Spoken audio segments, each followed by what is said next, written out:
Então, bom dia a todos. Queria agradecer à Confederação o convite que me fez para estar aqui hoje e debater convosco esta questão tão importante. Queria cumprimentar os meus colegas de mesa e eu falo aqui porque me custa um bocado falar sentado. Compreendo a graça que têm estes modelos mais abertos e de se falar e estarmos mais, digamos, em linha com as pessoas que estão a ouvir-nos, mas sou mais habituado a este modelo de falar de pé e como tenho que fazer esta intervenção inicial, tenho muito gosto em fazê-la aqui. Portanto, vou propor-vos uma reflexão bastante simples à volta de algumas ideias. Não sei quanto tempo tenho, mas sim, muito bem, chega. Portanto, queria colocar-vos 3 ou 4 ideias, sem PowerPoints, portanto, apelando um bocadinho à vossa imaginação. E à volta deste tema da liberdade e da liberdade na educação em Portugal. Estava previsto que o professor Mário Pinto pudesse fazer situar-vos o problema do ponto de vista mais filosófico, jurídico, e eu mais na perspectiva social. Como ele não pôde vir, eu falei na mesma, mas nesta perspectiva mais social. Social e política. Bom, a minha primeira questão é que sem mais liberdade e sem mais responsabilidade não haverá melhor educação nem melhores resultados. E é preciso ver o que é que isto quer dizer. Penso que esta ideia e esta perspectiva, que decorre de muitas opções de caráter filosófico e ético sobre o que é o ser humano e o que é a educação dos seres humanos, leva-me a colocar desde logo esta questão. Nós, se não optarmos, se não lutarmos, se não nos posicionarmos para conquistar mais liberdade e para assumir mais responsabilidade, o resto é tudo muito difícil. E esta é uma questão que envolve escolas, envolve alunos, pais, professores, que envolve sindicatos, associações profissionais de professores, que envolve associações de pais, que envolve governos, partidos. É uma questão central, porque ou nós amamos a liberdade ou não. Ou nós queremos profundamente exercer essa liberdade ou não. Portanto, depois o resto já é muito decorrente desta primeira escolha. E essa primeira escolha é uma questão central. Se nós não desejamos esta liberdade, se nós não queremos tê-la como pressuposto de tudo o resto, depois é muito difícil, nomeadamente dialogar com os governos, ou com os sindicatos, ou com as associações, ou com os pais, ou com os professores, ou com as direções das escolas. Se este dado de base não está adquirido, o resto é muito difícil. E a minha experiência, o trabalho que eu tenho tido ao longo destes anos na educação em Portugal, fazem-me hoje colocar esta questão antes de mais. Nós temos que, de facto, ter no nosso interior este desejo permanente, esta busca permanente da liberdade e lutar por ela. E como é que isso se faz? É lutando.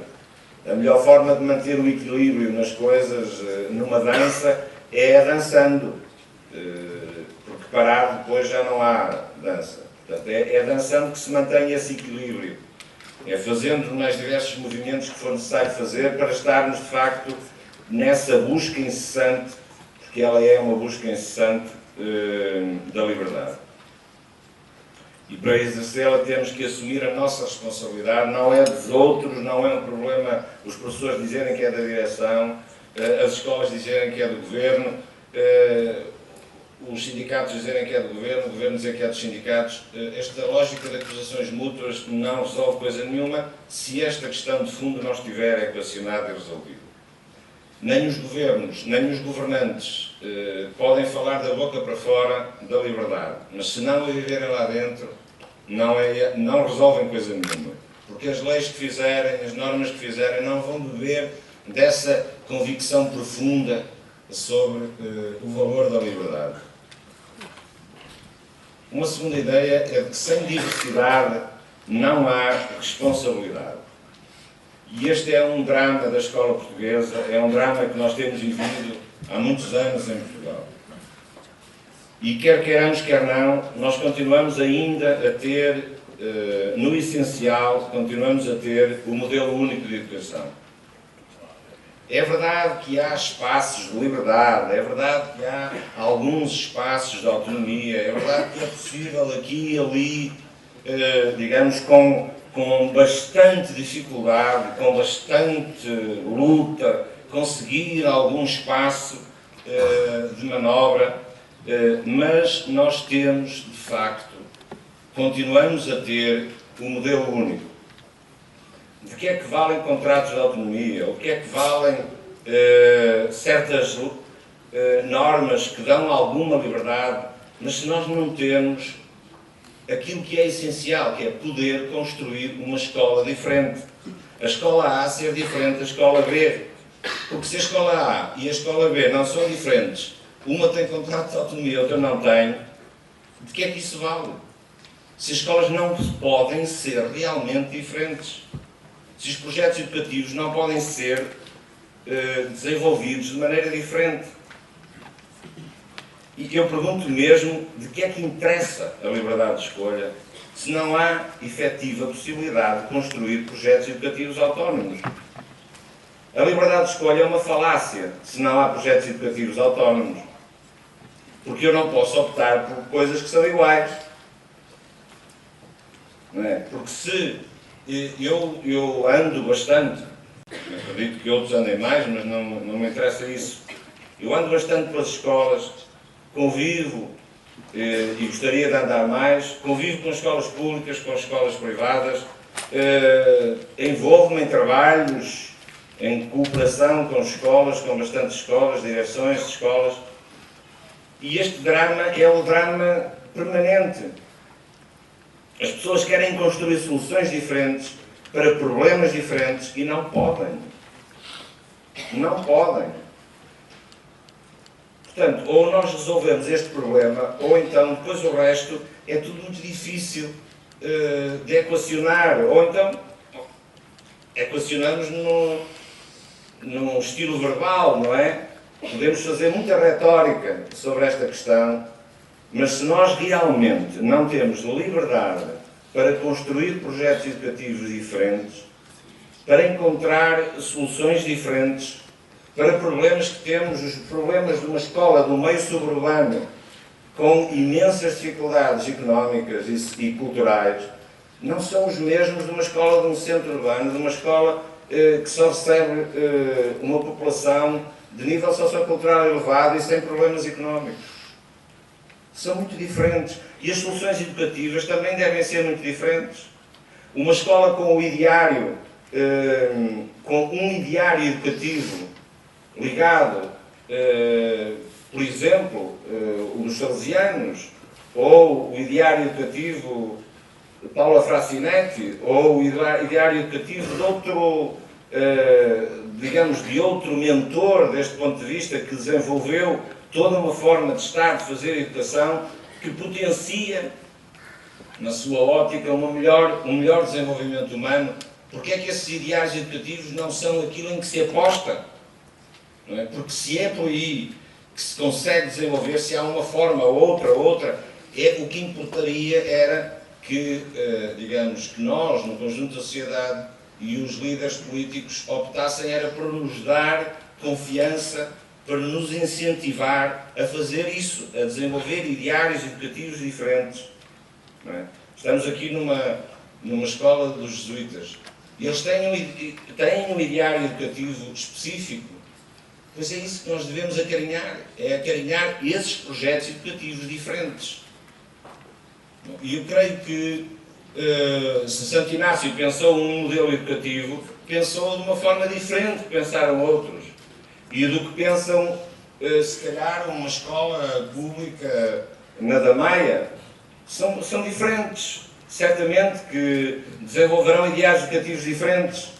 Agora, nós não podemos pensar que o Estado tem um ideário educativo. Porque não tem. E se o tenta ter, está a ir de uma forma flagrante contra a Constituição. Não é? Um país que está tão preocupado em mandar as leis para o Tribunal Constitucional por causa das questões económicas, devia também preocupar-se um bocadinho em verificar a constitucionalidade das leis relativas à liberdade de educação. Não é? A Constituição não está a ser cumprida no que diz respeito à liberdade, no que diz respeito à liberdade de ensinar e de aprender. Não é? É letra, completamente letra. E enquanto nós tivermos um modelo único, um modelo que nos obriga a fazer da mesma maneira em todos os sítios do país, com pequeninas nuances, e essas pequeninas nuances já já fazem com que os nossos políticos digam que já existe liberdade ou que já existe autonomia. Não existe autonomia. Autonomia, como a própria palavra indica, autónomos, quer dizer que os que lá estão podem estabelecer as suas regras, as suas leis, claro, dentro de um figurino nacional largo que importa respeitar. Parece que tudo mudou, a economia mudou, a sociedade mudou, as famílias mudaram profundamente também. O ser humano hoje desenvolve-se num contexto tão diferente e nós não podemos ter respostas diferentes, não é? Parece que a única coisa que não mudou é a escola e nós que professores, diretores, temos capacidade para fazer escolas diferentes, não podemos fazer escolas diferentes. Os partidos que estão no poder têm um medo enorme à liberdade, um medo enorme da autonomia. Porque a mim respondem sempre, pois você tem essas ideias, pois, mas isso é você que é um lunático.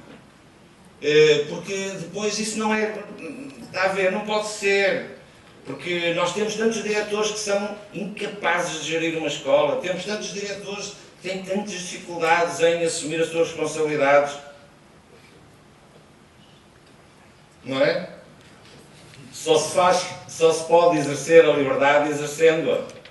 Só se pode ser autónomo com autonomia, exercendo a autonomia. Não é? Este medo que existe na administração pública portuguesa do exercício da liberdade é que nos condiciona. Não é? Por isso eu comecei pelo outro ponto. Não é? Apetece-me, quando as pessoas começam a falar desta questão, apetece-me perguntar quem é que está a falar sobre isto? O que é que essa pessoa ama profundamente a liberdade? Porque senão nós não saímos do sítio, não é? E por isso eu dizia, com um modelo único de ensino, é muito difícil equacionar esta questão da liberdade de escolha. E, portanto, nós temos que romper esse paradigma que faz com que, 40 anos depois de 25 de Abril, nós tenhamos a educação que temos, que evoluiu imenso. De facto, nós demos passos gigantescos nestes 40 anos, mas temos um problema grave de tratar diferentemente aquilo que é diferente. E 30% dos nossos jovens não conseguem fazer o ensino secundário. Há muitos que não conseguem terminar o ensino básico com qualidade. Nós sabemos muito bem isso. E depois isso repercute-se no secundário obrigatório e que não tem, em que 30%, 1 em cada 3 portugueses não consegue concluir e muito menos com qualidade. Então a questão está, de facto, tem muito que ver com essa diversidade. Nós sabemos fazer o liceu tradicional de há 40 anos. Nós não sabemos ainda fazer bem a escola pública para 100% dos portugueses. E esse é que é o drama. E essa escola pública pode ter a iniciativa de uma instituição privada ou ser uma instituição ainda articulada com o Estado. Isto é que é o Serviço Público de Educação. E por isso a terceira ideia tem que ver com isto. com a diferença, com projetos educativos locais, com liberdade, com concorrência entre projetos, com diálogo, antes disso, diálogo entre projetos diferentes, troca de experiências entre projetos educativos diferentes e fazendo contratos com todos eles. Todas as escolas deviam existir sob contrato para determinados fins, para cumprir determinados objetivos, mas com imensa liberdade para atingir esses objetivos e esses fins. Só assim se consegue. E depois é possível fazer, negociando isto com professores, com associações de pais, com autarquias. E aí sim, num espaço de muita liberdade, de muita autonomia, penso que é possível construir estes projetos.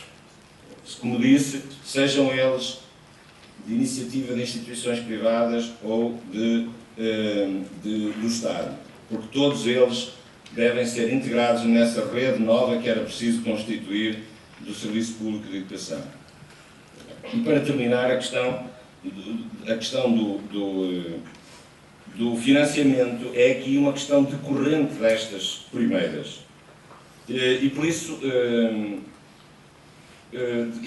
voltando à questão dos 40 anos de 25 de Abril, de facto nós estamos perante desafios. 40 anos depois nós estamos no mesmo ponto, estamos muito à frente, estamos muito melhor. Demos saltos de facto gigantescos para um país que teve a recuperar em 40 anos atrasos brutais de mais de 100 anos. Nós fomos o primeiro país da Europa em 1840 a decretar a escolaridade obrigatória de 4 anos. Fomos o último a cumpri-la. É típico do nosso... Nós juridicamente somos muito à frente dos outros, em termos práticos, em termos da nossa capacidade de executar, somos dos últimos, e é preciso termos consciência disso. Há autores que, fazendo a história da educação dos últimos 150 anos, definem categorias e estabelecem modelos, e Portugal está nos modelos da construção retórica da educação. Há os modelos da construção política da educação, os modelos da construção social da educação e os modelos da construção retórica da educação. E nós estamos neste, somos o melhor exemplo a nível internacional deste modelo. Era bom que pudéssemos, por isso é que isto é tudo muito difícil. Não é? Por isso é que eu estou a pôr a tónica neste ponto. Não é assim tão simples. E, portanto, porque temos esta, digamos, esta espécie de pecado original, era bom que pudéssemos evoluir para uma outra maneira em que dessemos prioridade às questões mais práticas. E como é que nós vamos organizar o sistema para que haja efetivamente liberdade? Nós continuamos a dizer que temos autonomia, que há imensos contratos, não há diferença entre eles. Como é que é possível continuarmos a falar de autonomia e de liberdade? Creio que o Estado não é educador. Nós já percebemos ao fim de 40 anos que o Estado não é educador. O Estado não tem diário educativo. Portanto, nenhuma escola devia ser estatal nesse sentido. As escolas podem ser públicas, não têm de ser estatais. O problema do nosso Estado Social é que criou uma sociedade estatal. E é isso que nós ainda não percebemos. Depois de 25 de Abril e de 40 anos depois de 25 de Abril e nestas discussões do Estado Social, nós não descolamos das nossas próprias dificuldades em pensar estas coisas e continuamos a falar do Estado Social sem percebermos que ao fim de 40 anos desenvolvemos uma sociedade profundamente estatal, dependente do Estado. E é muito engraçado, porque depois a administração pública queixa-se da sociedade, porque ela não é capaz, porque há diretores que não prestam, porque a sociedade não é capaz. E o que nós estamos a fazer é desenvolver uma sociedade que viva ela totalmente dependente do Estado. Isso é que é, porque o Estado Social devia ser uma coisa, que não é isso que estamos a fazer. Estamos a criar uma sociedade totalmente dependente do Estado, uma sociedade estatal. Ora, nós precisamos de uma sociedade social, uma sociedade que acredita em si, que desenvolva estes projetos educativos com autonomia e com responsabilidade. Isso é que nós precisamos. E o Estado Social é aquele que vela para que isso se faça segundo regras que todos os portugueses têm que definir com clareza, segundo um certo princípio de atuação em termos de normas para o currículo, de um certo tipo de desenvolvimento e regras e princípios para esse desenvolvimento, e depois deixem as pessoas trabalhar, deixem as escolas trabalhar, deixem as associações de pais, professores e autarquias trabalharem. Há neste país imensa inteligência que não é aproveitada, que é todos os dias deitada ao lixo. Porquê? Porque não há liberdade, porque nós não podemos fazer diferente, porque se nós fazemos diferente vem a inspeção e depois é o fim. E vem isto e vem aquilo. Bom, não vale a pena debater mais porque acho que está claro. Bom, portanto, creio que o que eu deixava aqui como nota final era isto. Eu penso que era muito interessante aproveitar todo este movimento que a Federação está a desenvolver, que eu louvo, que acho que é muito importante, que todo este movimento, e está a fazê-lo de uma forma, deixem-me dizer, muito aberta, muito franca, sem aquela espécie de fundamentalismo. Não, está a fazê-lo de uma forma muito aberta. E isso é bom, é muito bom. Outros países não são capazes de colocar a questão da liberdade de escolha desta maneira. É muito bom termos dirigentes que hoje em Portugal, do lado do ensino privado, querem e defendem a liberdade de escolha, mas sem fundamentalismos, com uma grande capacidade de diálogo com o Estado, por exemplo, e com a administração pública. Isso é muito bom e nós temos condições. Estes próximos 10 anos seria bom que os pudéssemos investir em criar condições para um real exercício da autonomia e da liberdade e para assumirmos de outro modo as nossas responsabilidades. Por isso todos temos responsabilidade nestes próximos 10 anos para fazermos isto de outro modo, mudarmos este paradigma e talvez pudéssemos celebrar os 50 anos de 25 de Abril, digamos, celebrando uma sociedade mais social, uma sociedade menos estatal, menos estatista, menos condicionada por tudo, por todo lado pelo Estado, nomeadamente neste campo, o campo da educação. O Estado tem que perceber que pode retirar-se imenso para que a liberdade e a responsabilidade, essa tal inteligência que existe, eu trabalho muito, como dizia, com escolas, com municípios, eu vejo uma responsabilidade, um sentido de responsabilidade, uma capacidade de construir propostas diferentes, enormíssima. Eu não me queixo disso, não é? Mas no dia em que a gente quer pôr as coisas a andar, há imensas dificuldades, imensas. Claro que não estou a dizer que isto são rosas, não. Está cheio de dificuldades de todos os lados, incluindo a nossa capacidade da sociedade assumir as suas responsabilidades. Por isso é que eu dizia, a sociedade social é o grande desafio que temos pela frente e tenho que me calar. Obrigado.